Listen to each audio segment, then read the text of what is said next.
Welcome back to K-Nation. It is a special time in our show. We've got the voice of the Wildcats, Wyatt Thompson. He is here. We're going to do some talk about Wildcat football. Thanks so much for joining us. My pleasure. Great to be here with both of you. Thank you. Yeah. Absolutely. Well, you saw a great game last night. 34 points all on the ground for K-State. How is this running game so explosive, and how do every player just make it work? Well, I think you start probably with Deuce Vaughn and his skill set. That was his 7th straight 100-yard rushing game dating back to last season. And then that offensive line that I think everybody thought was going to be pretty good was pretty good in the run game. They've got some really good football players up there. Yeah, they definitely made a lot of holes too, which obviously is key for that run And the game. O-line, correct me if I'm wrong, they use a lot of guys up there. It's not like they just have, if one guy goes down, they're going to get another guy in there real quick. Yeah, if you really watch, Cooper Beebe is probably the best guy up there in terms of versatility, but we've got a young sophomore, true sophomore, Hadley Panzer, who can play a couple of different positions.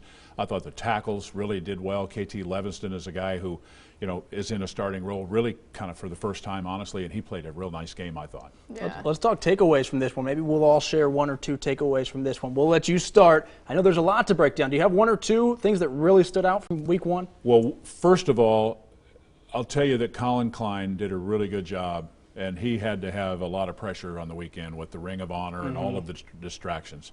I mentioned Deuce. That's a no-brainer. Shutout is great. I think the secondary, which was the real key guys going into this season, played really solidly. And I mean the safeties more than the corners. Those corners can play. They're good players.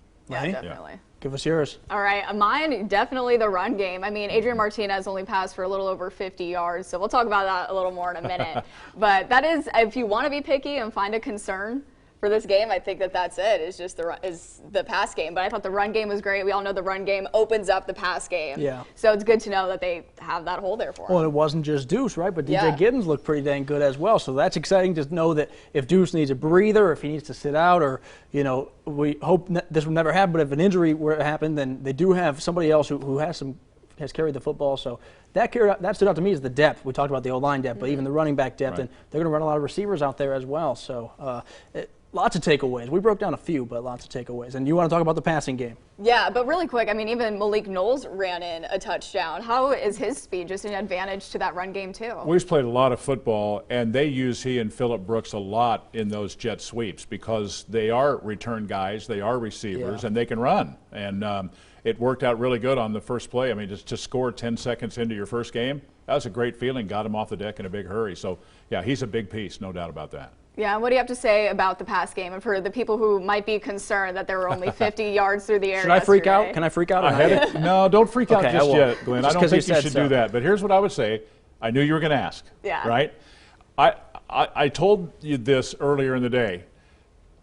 This young man, Adrian Martinez, is playing with a lot of good people around him, with a good offensive line, and coming into this year, he's thrown for over 8,000 yards. Don't panic just yet. It'll be okay.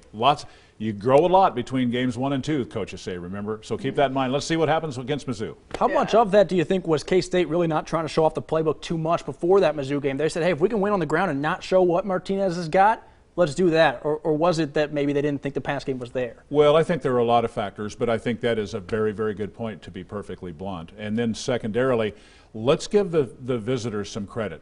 Bob Nielsen's an exceptionally good coach. He's been in the game 30 years. Those corners were pretty good, and they did a nice job bracketing the receivers, to be honest. We'll close with this one, and we'll get 3 thoughts again. Deuce Vaughn, Heisman talks. Tim Tebow had him on his Heisman list. Is that a stretch at all, or you think this guy could actually win a Heisman Trophy? Well, I think he could win, but what correlates with that, and it's a great point, is how good will K-State be this year? If they win 10 or 11 or 12 games, you bet he's going to be in the mix. Simply stated, no doubt about it. All right, well, before we go, we have to mention you will be inducted into the Kansas Association of Broadcasters Hall of Fame. Did you see that coming? I did not, Lainey. I was totally surprised, speechless, and I'm not speechless very often, to be honest about it. I'm blown away by it, but totally honored. It's hard to imagine that it's real, but I'm going to take it. It's pretty special. Well, thank you so much again for your time, and you guys don't go anywhere. More K-Nation is on the way.